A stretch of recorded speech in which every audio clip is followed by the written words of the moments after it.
하나님의 말씀은 요한복음 11장 25절로 26절입니다. 오늘 본문 말씀은 지난 시간에 이어서 두 번째 말씀으로 본문은 마찬가지로 요한복음 11장 25절로 26절입니다. 예수께서 가로사대 나는 부활이요 생명이니 나를 믿는 자는 죽어도 살겠고 무릇 살아서 나를 믿는 자는 영원히 죽지 아니하리니 이것을 내가 믿느냐. 제목은 이제 변화인의 구원이라는 제목으로 오늘 두 번째 말씀을 드리고, 다음 시간에는 이제 어린아이 구원은 어떻게 이루어지느냐 하는 말씀을 보기로 하겠습니다. 오늘 죽음을 보지 않고 영원히 살 수 있는 사람들을 보고 변화인이라고 그러지요. 이것이 우리 시대에 이루어진다는 사건이에요. 여러분, 성경은요 움직이고 살아있는 말씀이에요. 지금 지구촌에 지금 일어나는 사건들을 보면은요, 참 예수 안 믿고는 성경을 보지 않고서는 우리는 정말 다른 시독을 잃을 정도로 성경이 얼마만큼 중요하다는 사실을 우리 인식을 해야 됩니다. 그러니까 우리는 살아서 예수를 영접할 기회에 살고 있잖아요. 그렇다면 우리가 예수를 영접하려면 어떻게 해야 되느냐? 그 기준은 오늘 제목이 뭐라고 말했죠?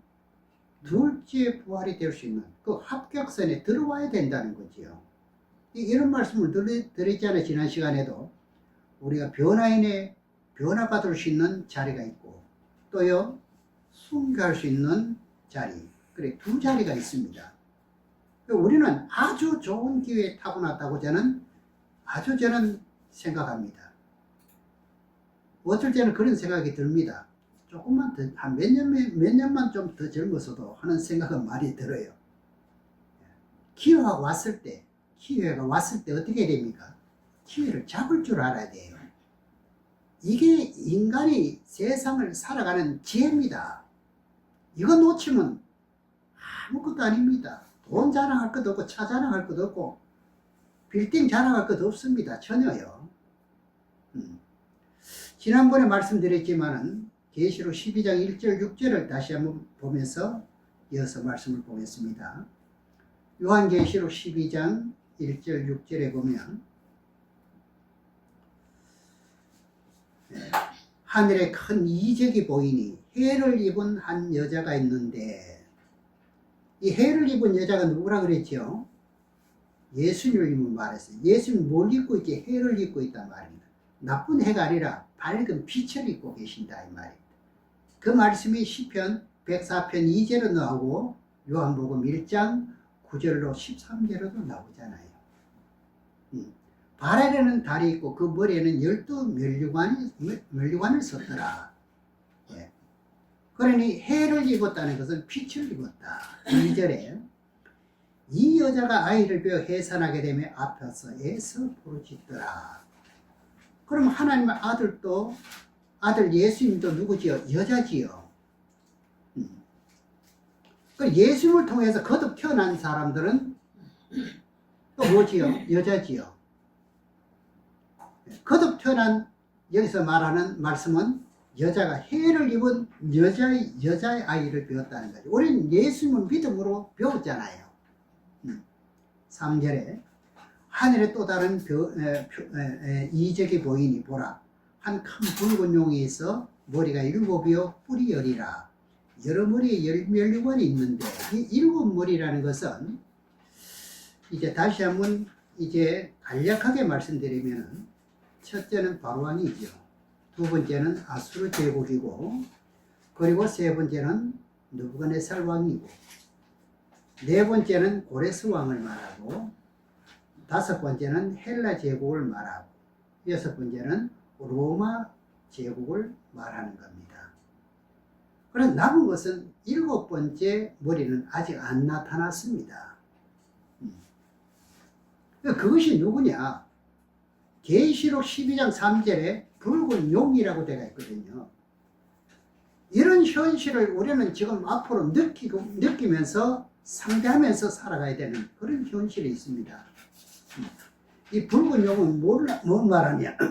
공산주의 최고 우두머리 책임자. 말하자면 러시아 왕이 우두머리가 되는 거지요. 성경에는요, 러시아 왕이 어느 지역에서 나타날 왕이 바로 7번째 왕이 된다 하는 것도 알 수가 있는 거예요. 지난번에 한번 말씀드렸잖아요.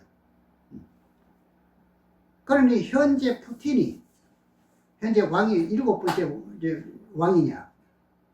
그것은 지역적으로 태어난 곳이 그곳이 아니라고 되어 있습니다. 그러니 6번째까지는 나타났는데 마지막 7번째 머리는 아직 안 나타났습니다. 그러니 계시록 12장에는 앞으로 나타날 것을 말씀하는 거예요. 4절에 그 꼬리면은 붉은 용의 최고 통치권자의 제국의 왕이 되고 그 밑에 있는 졸병들이지요. 그 꼬리가 하늘별 3분의 1을 끌어다가 땅에 던지고 하늘별 3분의 1을 끌어다가 땅에 던집니다. 이 정체가 누군지 계시록 1장 20절에 보면 딱 나오는 거예요.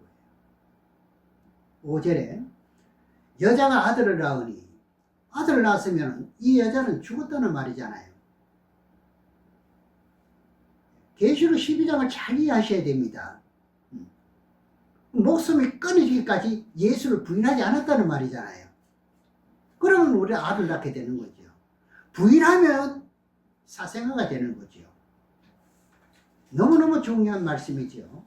그러면서 이는 장차 철장으로 만국을 다스릴 남자라. 그 아이를 하나님 앞과 그 보좌 앞으로 올려가더라. 보좌면 천국으로 갔다는 말이잖아요. 육신은 죽었으니 영이 올라갔다는 말, 그 순교한 영혼이라 이래 말하지요. 계시록 13장을 보겠습니다. 계시록 13장 5절로 6절 말씀을 보면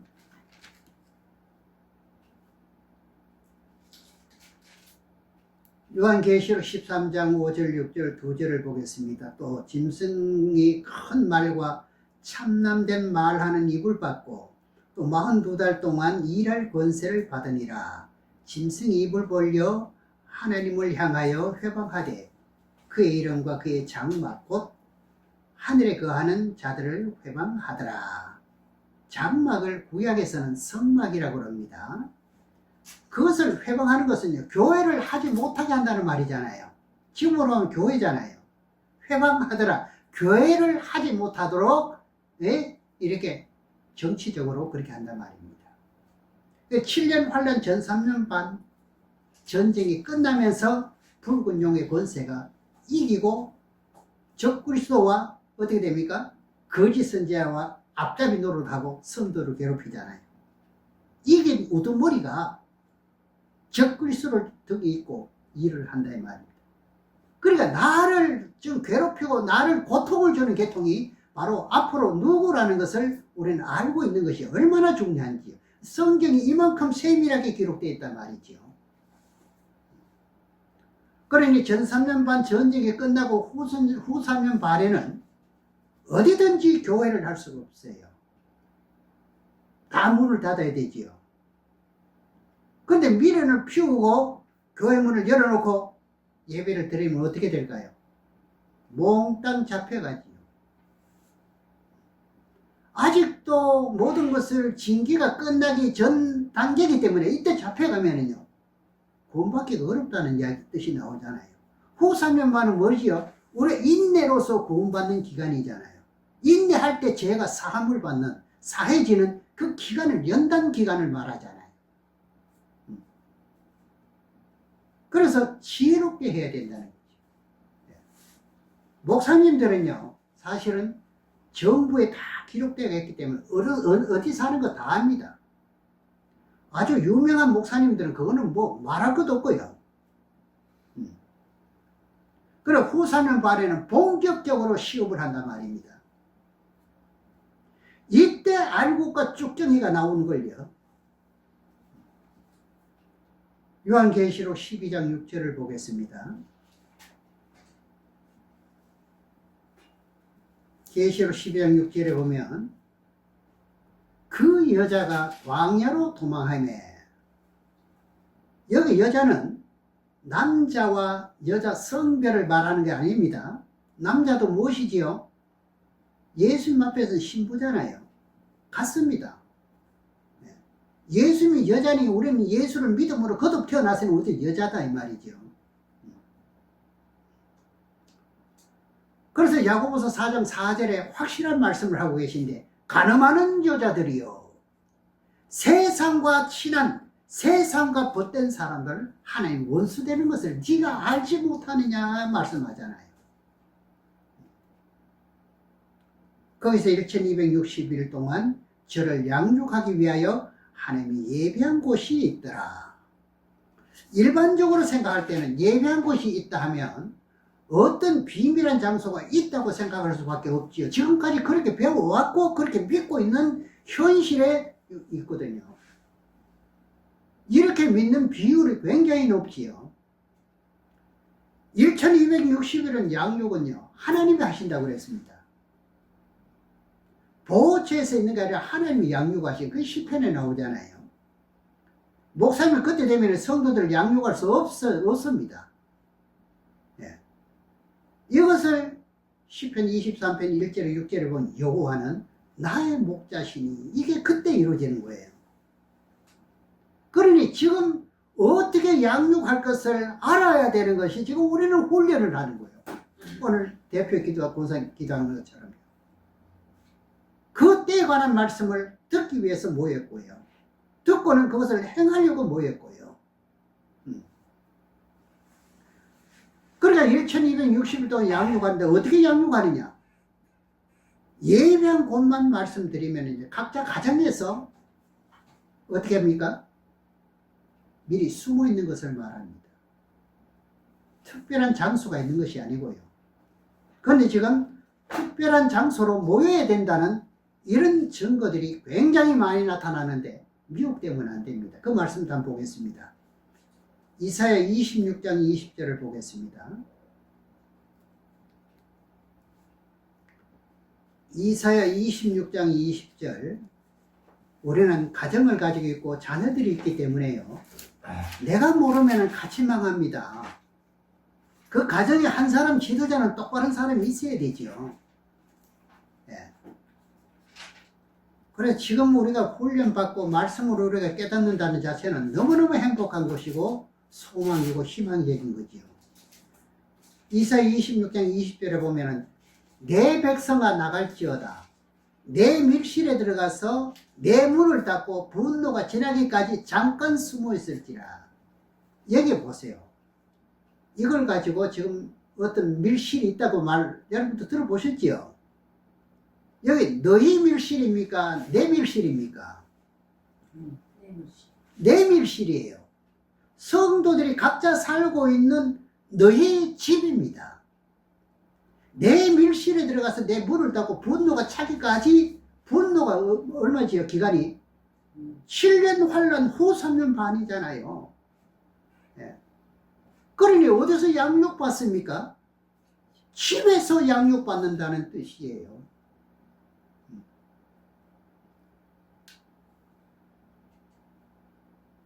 그래서 너무너무 중요한 시기이기 때문에 이제 간혹 이제 좀 필요한 것이 있으면은 간혹 한 번씩 제가 그렇게 이제 그 원고를 써서 여러분들에게 드리려고 생각하고 있습니다. 계시록 12장 13절에서 14절을 보겠습니다. 과연 이 말씀이 맞는지 안 맞는지 성경으로 우리는 확인을 하셔야 됩니다. 계시록 12장 13절 14절에 보면 용이 자기가 땅으로 내어 쫓긴 것을 보고 남자를 낳은 여자를 핍박하니, 여기 나왔지요. 공중옷에 잡고 있는 이 모든 용이 땅으로 쫓겨놓으면은요, 누구를 핍박해요? 핍박의 대상자가 누구냐 말이죠. 천국 가기를 원하는 백성들을 지금 집중적으로 지금 현혹하고 고통을 준다 이 말이죠. 이 상대가 누구까지도 우리는 알고 있으니 얼마나 감사합니까? 그러면 14절에 그 여자가 독수리 두 날개를 받아 광야 자기 곳으로 날아가서, 여기도 어디로 날아갔습니까? 자기 곳으로, 자기 사는 집으로요. 그 뱀의 낯을 피하여 한 때와 두 때와 반 때를 양육받으매. 그러면 자기가 자기 광야 자기 곳으로 날아가서 자기가 살고 있는 집을 말하는 거지요. 그럼 교회를 벗어났으면 전부 광야지요. 세상 아닙니까? 독수리 두 날개를 받아. 그럼 이스라엘 백성들이 홍해 바다를 건너는 비유를 가지고 독수리가 업어서 건넜다. 이런 비유가 있습니다. 그러니 성령으로 인담을 받았다는 뜻이에요. 우리가 성령으로 인담을 받지 못하면 안 되는 거지요. 여자가 광야로 얼마 동안요? 1260일 동안 도망해서 양육받는 것이 바로 이사야 26장 20절에 너희 밀실이 자기 집이었다는 이야기죠. 그래서 이 말씀은 나만 알고 있는 것이 아니라 우리가 가족을 건지기 위해서는 우리가 철두철미하게 우리는 이 말씀을 알아야 된단 말이에요. 지금 현재도 부모들은 자식을 위해서는 목숨을 버리기까지 하잖아요. 그러니 계시록 12장 14절에도 자기가 살고 있는 곳으로 되어 있습니다. 그러면서 뱀의 낯을 피하여 한 때와 두 때와 반 때를 양육한 3년 반이잖아요. 이 말씀을 몰라서 성경을 세부적으로 잘 살펴보지도 않고 예배한 곳이 있다. 이렇게 하니까 어디에 보호처가 있다 하면서 성경 구절을 이상하게 찾아내가지고 그것도 그대로 해석을 못하면서 성도들을 지금 미혹시키는데, 그런데 왜 이런 말은 왜 그렇게 솔깃하게 잘 듣는 사람이 많은지요. 때로 몰려가고요. 있는 거 없는 거 다 갖다 바치면서 말이죠. 그래 복이 되지요. 참 보면은요, 복 있는 사람은 악인의 꾀를 쫓지 않는다는 이런 비유도 우리가 생각을 하고 있어야 돼요. 그럼 이제 거기에 대한 내용을 한번 살펴보면 마태복음 24장에 보겠습니다.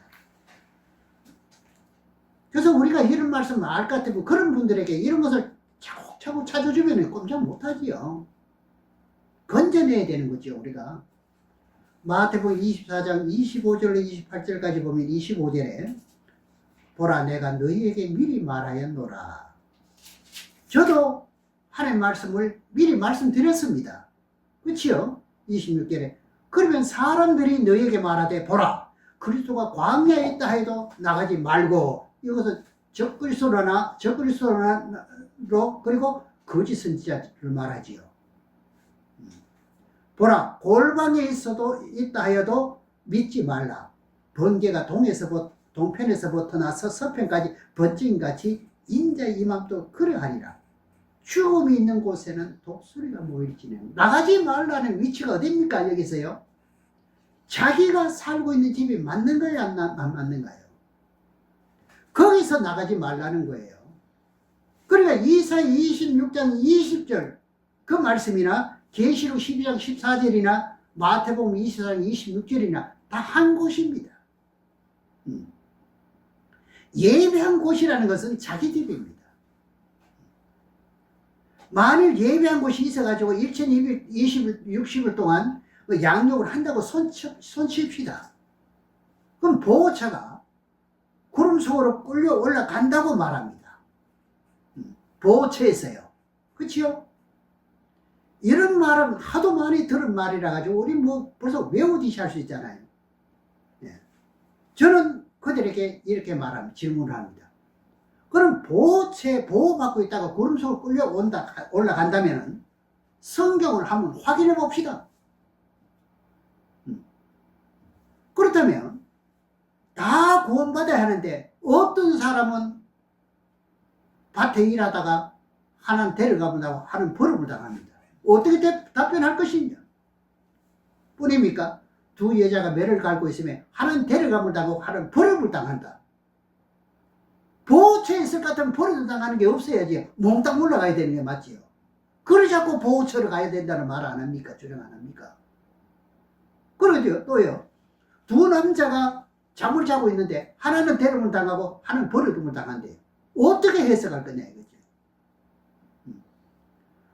그럼 보호처에서 다 구원을 받아야 할 사람들이, '왜 버림을 받느냐고요. 그럼 예비체가 있다는 뜻입니까? 없다는 뜻입니까? 없다는 결론이 나오죠. 그 내용을 한번 보겠습니다. 마태복음 24장 40절에서요. 마태복음 24장 40절로 41절 두 절을 보면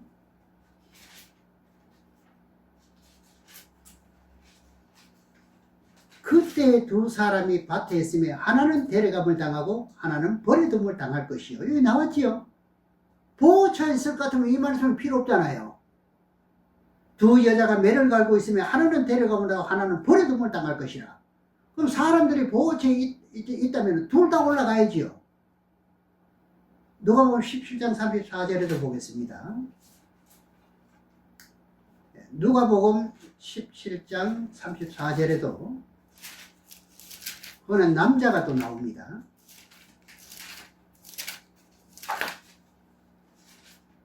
내가 너희에게 이르노니 그 밤에 두 남자가 한 자리에 누워 있음에 하나는 데려감을 당하고 하나는 버림을 당할 것이요. 예비처가 있다는 그런 것을 찾아보니까 예비처였습니까? 자기 집이었습니까? 자기 집이지요. 지금요, 한번 발 삐끗하고 잘못 미혹되어 버릴 것 같으면 돌아오기가 힘듭니다, 지금. 보호처가 있다는 것은요, 성경을 잘못 오해한 것이 터짐없습니다. 그런 곳에 미혹당하면 큰일 납니다, 지금 급하기 때문에. 붙잡혀 갔다가 돌아오기가 얼마나 어려운데요, 힘든데, 그 시간이 필요한데요. 다니엘 7장 25절에도요, 적그리스도에게 뭐라고 말합니까? 한 때, 두 때, 반 때를 붙여가지고 괴로움을 당한다고 말하잖아요. 그러면 보호처에 가서 괴로움 받지 않으면 그분들은 다 어떻게 죄를 용서받지 못하고 구원받을 수 있느냐? 없다는 말을 할 때 그분들은 어떻게 했습니까? 죄가 남아있기 때문에 구원받을 수가 없다는 결론이 나오지요. 그렇게 주장한 분들에게 물어보면 답이 나올 것 아닙니까? 제가 분명히 말합니다. 살전 3장 13절, 살전 5장 23절, 그리고 베드로후서 3장 14절, 골로새서 1장 21절로 22절, 고린도전서 1장 8절에서 예수님을 영접하려면 어떻게 해야 되느냐? 흠과 티가 없는 그런 예복을 입어야 한다고 분명히 말씀하고 있어요. 제가 지금 9절을 말씀드린 거예요. 아니, 티가 없는데 티가 있을 것 같으면 예복이 안 되잖아요.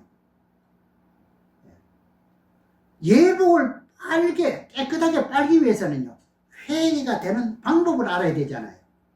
그러니 회개하는 방법이 뭐냐?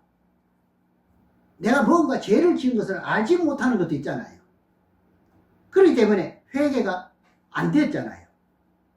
그러면 징계를 통해서 받는데 그 징계가 7년 환란 가운데서 내 육신의 고통을 받는 것이 뭡니까? 징계라는 거예요. 징계를 받을 때 죄가 씻어진다는 이야기예요.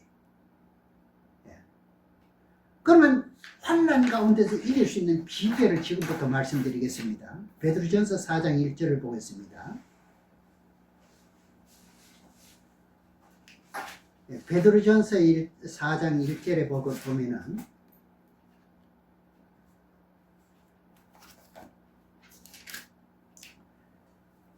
예수 그리스도께서 이미 육체의 고난을 받으셨으니 너희도 같은 마음으로 갑옷을 삼으라. 이는 육체의 고난을 받는 자가 죄를 어떻게 했지요? 그쳐지는 거예요. 그래서 예수 믿는 사람은 고난과 고통을 받을 때 너무 원망하면 안 돼요. 시비를 걸면 안 돼요. 인내로 구원받는다는 이야기잖아요. 그런데 이 직분을 가진 사람들을 볼 것 같으면 혈기가 심하고 뭐 이런 사람을 볼 것 같으면 야, 이 큰일 났다는 싶은 생각이 드는 거예요. 아무리 억울함을 당해도요, 그걸 가지고 시비글을 만들면 안 돼요. 혈기 내면 안 되는 거예요. 오히려 그 사람에게 고맙다는 생각을 해야죠. 진리를 알면은. 그리고 예수 믿는 것 때문에 이제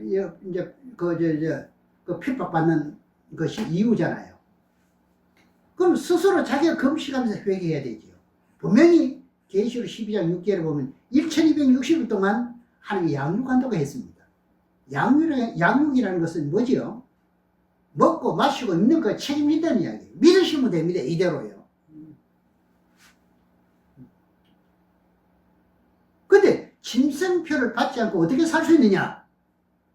이것을 아는 것이 계시록이에요. 이것을 아는 것이 종말의 성도들이에요. 이것을 알기 위해서는 어디 땅끝까지는 찾아가야 되는 거죠. 그런 선생을 찾아가야 되는 거죠. 우리가 고통을 어떻게 견딜 수 있는지 한 가지만 말씀드리겠습니다. 요한일서 5장에 보겠습니다. 고통요, 믿는 믿음은 확고할 것 같으면요, 나는 인생에 육을 가진 사람은 못 견딥니다. 보호를 받아야만 이기도록 되어 있거든요. 요한일서 5장 4절 5절에 보면 대저 하나님께서 난 자마다 세상을 이기느니라. 세상을 이김은 이것이니 우리 믿음이니라. 예수께서 하나님의 아들이심을 믿는 자가 아니면 세상을 이기는 자가 누구냐? 없다는 이야기죠. 그렇죠? 세상의 권세자들과 적그리스도와 거짓 선지자들에게 아무리 많은 박해와 핍박을 받아도 이길 수 있는 것은 예수 그리스도를 믿는 믿음만 있으면 이긴다고 말할 수가 있단 말입니다. 어떻게 이기는지 요한복음 16장 33절을 보겠습니다. 요한복음 16장 33절로 보면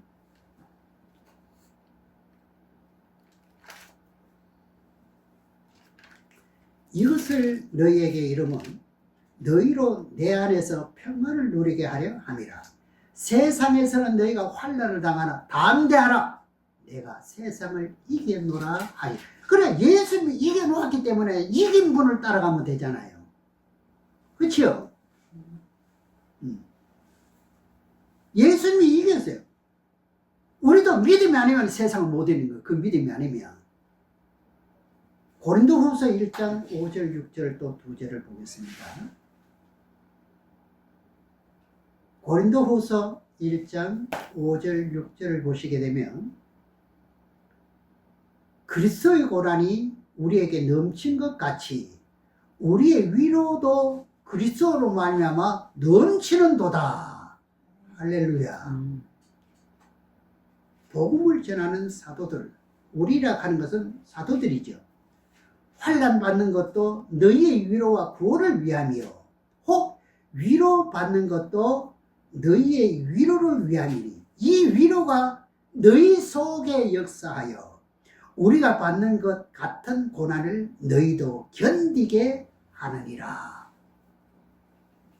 아무리 핍박을 힘들게 한다 할지라도 하나님의 성령의 도움으로 핍박을 견디도록 해준다는 거지요. 너희는 믿기만 하라 이거지요. 내가 이겼으니 이긴 자의 그 모든 것을 믿기만 하라는 이야기지요. 이겼다는 표적은 세상 사람들도 알고 있잖아요. 근데 여기서 우리가 이기는데 내 힘으로 이기는 것이 아니라 도움이 있는 겁니다. 성령의 도움으로 이기도록 해준다는 거지요. 이게 보증서입니다. 보증이에요. 우리는 보증서 서류를 가지고 있으면서도 이걸 다 겉다 보지를 못하고 이해를 해석을 못하고 있는 것 뿐이에요. 7년 환란 가운데는요, 목사님을 모시고 예배도 못 드리는데 그때 꼭 지켜야 할 사망은 뭐냐? 예수 믿는 것과 우상제물 먹지 않고 우상에 절하지 않은 것이에요. 간단합니다. 그것이 짐승표를 받지 않고 짐승의 우상에게 절하지 않는 것이지요. 계시록 14장 9절에서 12절까지 한 단락의 말씀을 보겠습니다. 계시록 14장 9절에서 14절에 보면 또 다른 천사 곧 셋째가 그 뒤를 따라 그 음성으로 가로되 만일 누구든지 짐승과 그의 우상에게 경배하고 이마에나 손에 표를 받으면 그도 하나님의 진노의 포도주를 마시리니 그 진노의 잔에 섞인 것이 없이 부은 포도주라. 거룩한 천사들 앞과 어린 양 앞에서 불과 유황으로 고난을 받으리니 그 고난의 연기가 세세토록 올라가리로다. 짐승과 그 우상에게 경배하고 그 이름의 표를 받는 자는 누구든지 밤낮 쉼을 얻지 못하라. 그러니까 이것들에게 경배만 하지 않으면 되죠. 너무너무 쉽게 답이 나왔지 않습니까? 이 답을 찾기 위해서 우리가 얼마나 지금 헤맸습니까? 7년 환란 가운데 짐승의 표와 우상에게 절하지 말라는 거죠. 제 말이 아니잖아요. 12절에 봅니다. 성도들의 인내가 여기 있으니 저희는 하나님의 계명과 여기 나왔지 우상에게 절하지 않는 것이 하나님의 계명을 지키는 거잖아요. 그러니까 계명과 가는 거예요. 예수 믿는 믿음을 지키는 자 아니라 나오잖아요. 예수 믿음이 아니면 세상을 이기지 못한다고 했으니까 그 믿음이 있어야 지킨다는 거죠. 어떤 고난과 환난을 줘도 이길 수 있는 힘은 주님이 주신다는 거지요. 이것을 믿으라는 거지요. 그러면 어떻게 됩니까? 그때 가서 여러분들이 죄가 있는 것만큼 고통을 받게 됩니다. 죄가 적으면 고통을 적게 받는다 이 말입니다. 늘 우리가 이런 말씀을 들을 때는 이런 말씀 하잖아요. 빌라델비아 교회를 말이야. 계시록 3장 10절에요. 환란을 명쾌해 준다는 건 빌라델비아 교회는 평소에 신앙생활을 성경적으로 잘했기 때문에 죄가 상대로 적으니까 환란을 면하게 또 받았잖아요. 아이 구구절절히 성경을요 찾아보면은요 참 은혜가 될 수밖에 없고 능력이 될 수밖에 없죠. 말씀은 살았다는 거죠. 로마서 5장에 보겠습니다. 로마서 5장 20절로 21절의 두 절을 보겠습니다. 로마서 5장 20절에서 21절에 보게 되면 율법이 가입한 것은 범죄를 더하게 하려 함이라. 그러나 죄가 더한 곳에는 은혜가 더욱 넘쳐나니. 그러면 권사님 그때 가서 죄가 좀 나를 잡으러 오고 나를 고통을 주는 사람 죄가 많은 거예요? 적은가요? 죄가 많지요. 더한 곳에 은혜를 더 하나님 끼쳐준다는 거예요. 이길 힘을 준다는 거예요. 그리고 죄가 더한 곳에 은혜가 넘쳤다는 것만 해석하면 금방 이해가 되는 거죠. 우리 예수 믿는 믿음 때문에 핍박을 받고 고통을 주는 거, 그 사람은 죄 짓는 거잖아요.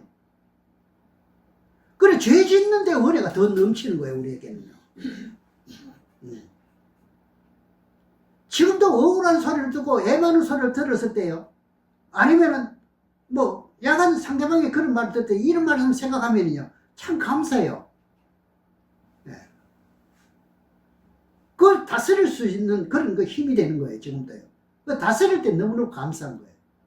그 사람이 그 엇박질러가 같이 이대로 하는 것이 아니라요. 우리가 성령을 받는 것은요, 행위로 받는 것이 아니잖아요. 그저 받았잖아요. 은혜가 더욱 넘쳤다는 말은 성령이 더욱 넘쳤다는 거죠. 우리를 고통 가운데 집어넣어도요, 나를 핍박할 때도 내가 인내할 때 나를 핍박하는 비율이 50%면 성령은 몇 프로를 역사해야 돼요? 최소도 50% 이상은 역사해야 내가 이길 수 있지 않습니까? 그 아픔을 견딜 수 있잖아요. 그렇지 않습니까? 21절에 이는 죄가 사망 안에서 왕노를 한 것 같이 은혜 또한 의로 말미암아 왕노릇하여 우리 주 예수 그리스도로 말미암아 영생에 이르게 하려 합니다. 바로 이것입니다. 생명이 왕노를 하는 것은요, 하나님이시고, 사망이 왕노를 하는 것은 뭡니까? 아담 계통이죠. 그러면 누가 더 셉니까? 피조물보다 하나님이 더 세니까 하나님의 성령을 기름부터 부어준다는 거 아닙니까? 이걸 믿는 자 속에 그러한 역사가 나타나. 그래서 악한 자들이 나를 주리를 틀어도 고개를 뭐 물에다가 말이죠, 집어넣어가지고 숨도 못 쉬게 깔딱깔딱 넘어간다 할지라도, 그런데도 하나님이요, 나는 주님의 사랑을 부인할 수 없습니다 할 때 하나님은요, 못 견딜 그 지경에도 견딜 수 있도록 해주는 것이 하나님이라는 겁니다. 좁을 줄 아시는 거예요. 피조물이 뭘 압니까? 이렇게 전능하신 하나님이 있는데 7년 환란 전에 들림받는다, 세상에 자리 거라 나는 간다, 천만의 말씀입니다. 그래서 진리에도 공식이 있다는 말을 그래서 하는 거예요. 원인도 모르면 과정도 모르면 결과를 모르는 거예요. 로마서 8장을 보시겠습니다. 로마서 8장 35절로 37절에 보겠습니다.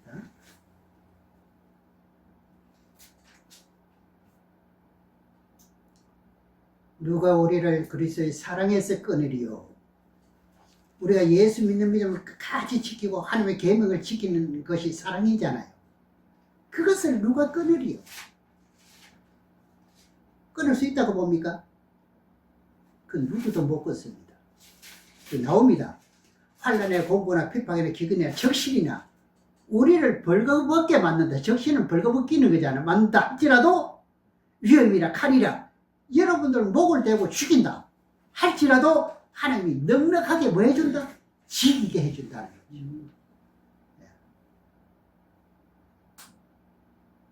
그러니 이런 우리는 엄청난 재산으로 말하거든요. 셀 수 없는 재산을 가지고 있는 거죠. 너무너무 감사한 거죠.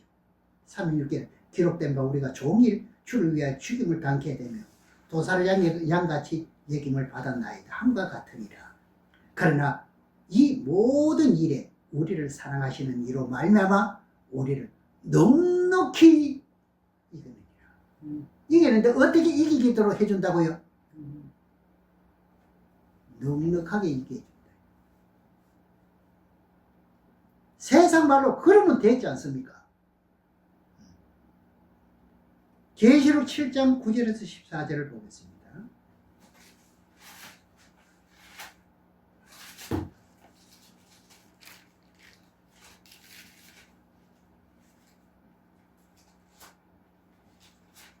계시록 7장 9절로 14절을 보면 이 일 후에 내가 보니 각 나라 족속과 백성과 방 안에서 아무런 능히 셀 수 없는 큰 무리가 흰옷을 입고 종려가지를 들고 보좌 앞과 어린 양 앞에 서서 큰 소리를 외쳐 가로되 구원하심이 보좌에 앉으신 우리 하나님과 어린 양이 또다 하리. 모든 천사가 보좌 장로들과 내 생물도 주위에 섰다가 보좌 위에 엎드려 얼굴을 대고 하나님께 경배해 가로되 아멘. 찬송과 영광과 지혜와 감사와 존귀와 능력과 힘이 우리 하나님께 세세토록 있을지로다. 아멘 하더라. 장로 중 하나가 응답하여 내게 이르되 이 흰옷 입은 자들이 누구며 또 어디서 왔느냐? 내가 가로되 내 주여 당신이 알리이다 하리. 그가 나더러 이르되 이는 큰 환난에서 나오는 자들인데 어린 양의 피에 그 옷을 희게 하였느니라. 이걸 누구 보고 말하는 거예요? 7년 환난을 통과하면서 셈 없이 깨끗하게 씻었다니 저와 여러분들 보고 말하는 거예요. 예. 이런 순서를 성경에서 찾아야 하는데 지금까지 찾지 못한 것 뿐이에요. 그건 한 대, 두 대, 반 대가 다 차게 되었습니다. 그러면 신부가 예배되고 준비되니까 예수 그리스도께서 공중에 나타나게 되죠. 마태복음 24장 29절에서 31절도 보겠습니다.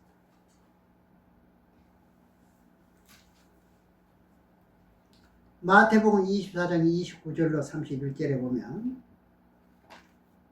29절에 여기 보니까 그날 환난 후에, 이 말씀은 7년 환난 후라고 해도 되는 거예요. 아마겟돈 환난 후가 최후 마지막 환난이잖아요. 그러면서 즉시 해가 어두워지고 달이 빛을 내지 않으면 별들이 하늘에서 떨어지며 하늘의 권능들이 흔들리리라. 그때 인자의 징조가 하늘에서 보이겠고 그때 땅의 모든 족속들이 통곡하며 그들이 인자가 구름 타고 능력과 큰 영광으로 오는 것을 보리라. 제가 큰 나팔 소리와 함께 천사들을 보내시리니. 고린도전서 15장 50절 이하에 보면 나팔 소리가 남에 뭐합니까? 부활과 변화가 되잖아요. 그러니까 부활과 변화가 되어야 공중으로 올라가지요. 육체의 고기 덩어리는 못 올라가요. 회개되지 않는 고기 덩어리는 못 올라가요. 그러면서 저희가 그 택하신 자들을 하늘 이 끝에서 저 끝에서 사방에서 모으리라. 구름 속으로 올라갑니다. 이것이 살전 이제 4장 13절 18절까지 말씀이 되는 거예요. 나팔을 불면 어떤 일이 벌어지는지 확인을 한번 해보겠습니다. 고린도전서 15장 50절에서 52절까지 보고 오늘 말씀 맺도록 하겠습니다. 고린도전서 15장 50절에서 52절까지 형제들아 내가 이것을 말하노니 혈과 육은 하나님의 나라를 유혹으로 받을 수 없고 이 변화와 부활이 이루어진지 아니면 영으로만 가든지 그렇죠? 또한 썩은 것은 썩지 않을 것으로 그것을 유혹으로 받지 못하리니라. 보라 내가 너에게 비밀을 말하노니 우리가 다 잠잘 것이 아니라 첫째 부활이 될 사람들이 있고 변화될 사람이 있다는 말입니다. 그러면서 마지막 나팔에 순식간에 호련히 변화되리니 되리니 나팔 소리가 나매 죽은 자들이 썩지 않을 것으로 다시 부활하고 이게 부활이죠. 다시 살고 가는 게 부활이죠. 우리도 변하리라. 나팔 소리가 나면서 부활과 변화가 이루어지니까 천사들이 하늘 이 끝에서 저 끝까지 사방에서 끌어올린다는 거죠. 그렇잖아요. 성도가 서울에 있다, 부산에 있다, 대전에 있다, 광주에 있다. 다 천사들이 때문에 모으는 거예요. 그러므로 그리스도와 함께 이제 잔치가 이루어지는 것이 변화인의 군이라는 겁니다. 이제 우리는 아는 것만큼 힘쓸 때고 실천할 때입니다. 그래서 모든 뜻을 알면서 그야말로 우리들에게 기다리고 있는 것은 너무너무 화려한 그런 잔치가 있는 이것을 생각하면서 세상에서 살면서 좀 고통이 되고 힘들다 할지라도 이것을 생각하면서 소망을 가지시는 저와 여러분이 되시기를 주의 이름으로 축원합니다.